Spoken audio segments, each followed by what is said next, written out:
Frustration au sein de l'USN après la sortie du gouvernement Sumwina. Voici ce qui s'est passé autour de Kabuya lors de la réunion de crise.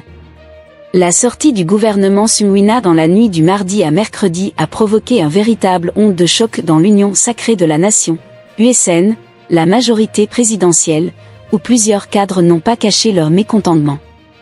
Pour gérer les frustrations, Augustin Kabuya, membre du présidium de l'USN, a convoqué le vendredi dernier une réunion dite de concertation avec les leaders des regroupements politiques du camp présidentiel.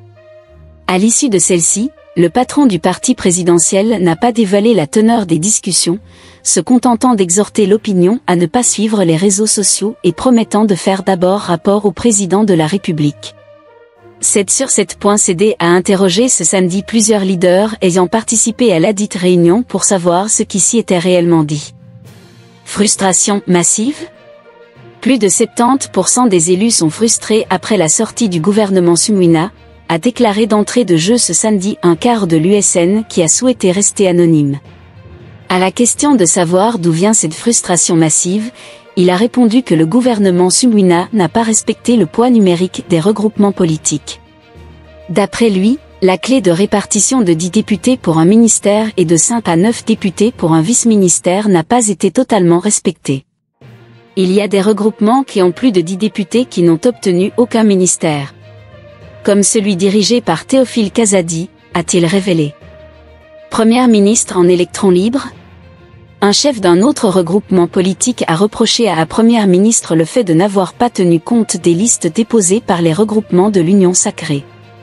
Pire, la première ministre n'a pas pris en compte les listes présentées par les regroupements politiques.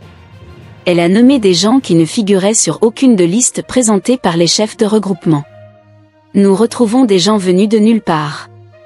Pourquoi nous avoir demandé des listes si c'est pour que la première ministre ait puisé ailleurs, a-t-il fustigé. Des ministres venus de nulle part. Dans la foulée, il affirme que les règles fixées pour la formation du gouvernement n'ont pas été respectées. D'où le mécontentement au sein de notre famille politique, explique-t-il, toujours sous couvert d'anonymat. Un autre quart de la majorité fait observer l'absence de la province du Maniema au gouvernement, pour exprimer sa frustration. Les chefs de regroupement de l'USN ont donc fait part à Augustin Kabuya de leurs reproches contre le gouvernement Sumwina, qui à son tour, va les répercuter auprès de Félix Tshisekedi. Quelle suite donner à leurs revendications ? 2 options avaient été soulevées, la compensation ou revenir sur la composition du gouvernement. Les 2 options ont été soumises au président de la République par l'entremise d'Augustin Kabuya. Mais d'ores et déjà, la 2e option semble irréaliste. Car après 6 mois d'intenses tractations, qui ont fini par lasser et exaspérer l'opinion, pour sortir le gouvernement, le pouvoir ne peut plus ouvrir un nouveau cycle de conciliabule pour remanier l'exécutif national. Reste donc la première. Les compensations interviendront sûrement lors de nouvelles mises en place dans les entreprises et établissements publics. Test population via les élus dans 2 semaines. Pour savoir si le démineur Augustin Kabuya a su contenir les frustrations de la majorité présidentielle, rendez-vous lors du vote d'investiture du gouvernement à l'Assemblée nationale, prévu avant le 15 juin. En RDC, composer un gouvernement n'est pas une sinécure. C'est un exercice de plus difficile sous les tropiques car tout le monde veut y entrer. Le président de la République et le Premier ministre font souvent l'objet de multiples pressions de tous de bords. Pression politique. Pression occulte, maraboutage, pression familiale, pression des proches, pression des puissances d'argent, pression des partis politiques, pression des regroupements, pression des figures politiques de proue, etc. Ce sont notamment ces pressions qui sont à la base des gouvernements éléphantesques et des retards de leur sortie. Le gouvernement Sumwina Tuluka compte 54 membres. Plusieurs technocrates y ont fait leur entrée.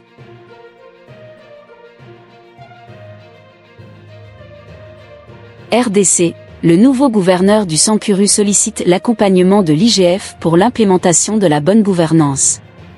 L'inspecteur général chef des services de l'IGF Jules Alingette qui a échangé vendredi 31 mai 2024 avec le nouveau gouverneur de la province du Sankuru Victor Kittange, vainqueur de l'élection du 29 avril dernier.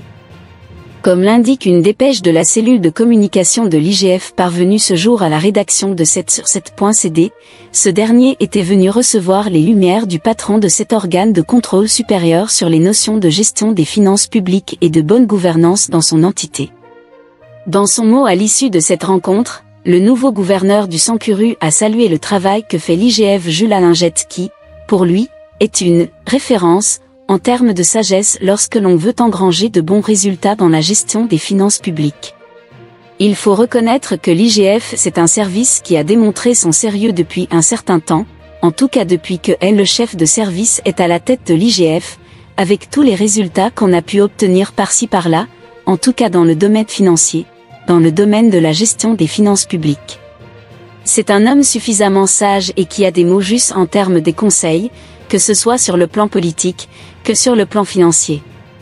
Et ça a été une rencontre très, très importante pour moi, très enrichissante, a-t-il dit.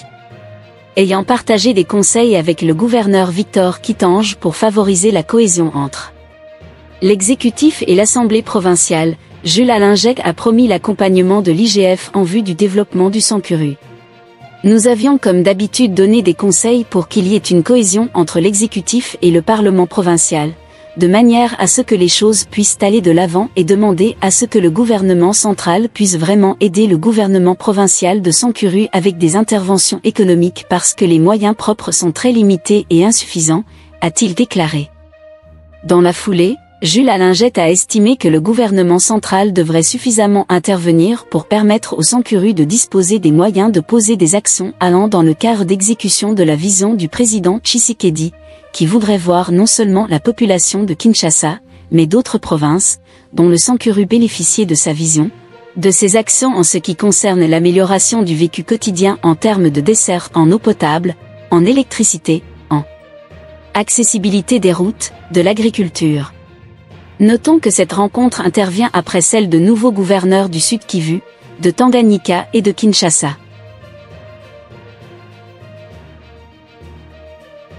RDC, 3 ans après, Justine Nzinkakiag reprend la tête de l'ANR. La tête de l'Agence nationale de renseignement, ANR, selon une ordonnance présidentielle officialisée ce vendredi 31 mai 2024. Nommé entre-temps ambassadeur plénipotentiaire de la RDC au Congo-Brazzaville, Kakiak succède à Daniel Lusadizu-Kiambi. Ce dernier avait remplacé Jean-Hervé Bellu, lui-même successeur du nouveau nommé qui remplaçait à l'époque Calef Muton.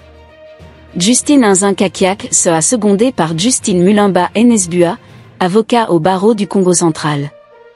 Nzinkakiak, qui a longtemps dirigé cette institution comme administrateur général ou adjoint, reprend ce poste dans un contexte marqué par un coup d'État raté par des hommes de Christian Malanga.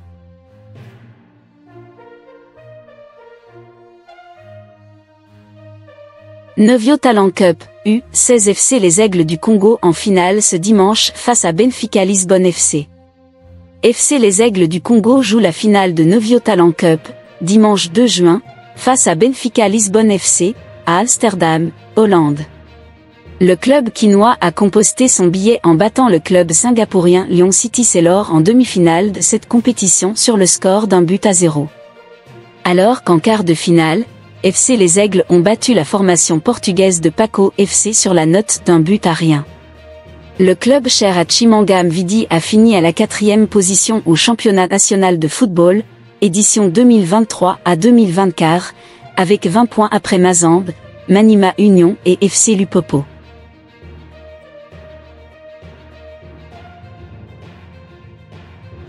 Boxe, la Congolaise Brigitte Mabi qualifiée au JO de Paris 2024. La boxeuse congolaise Brigitte Mbeba est qualifiée, dimanche 2 juin, aux Jeux Olympiques de Paris 2024. Elle a obtenu son ticket, en battant la Cap-Verdienne Ivanusa Moreira par arrêt de l'arbitre au 3e round en quart de finale de la catégorie de moins 66 kg dames, au dernier tournoi qualificatif international. Battue au premier round, 5-0, Brigitte Mabi se réveillait 2e round qu'elle a remporté, 4-1, avant d'enchaîner des coups sur son adversaire au 3e round jusqu'à pousser l'arbitre à arrêter le combat. Au total, Brigitte Mabi a remporté 4 combats dans ses éliminatoires pour s'adjuger le précieux sésame. Sa qualification intervient 3 années après que la Congolaise Marcela Sakobi, moins 57 kg, s'était qualifiée aux Jeux Olympiques de Tokyo.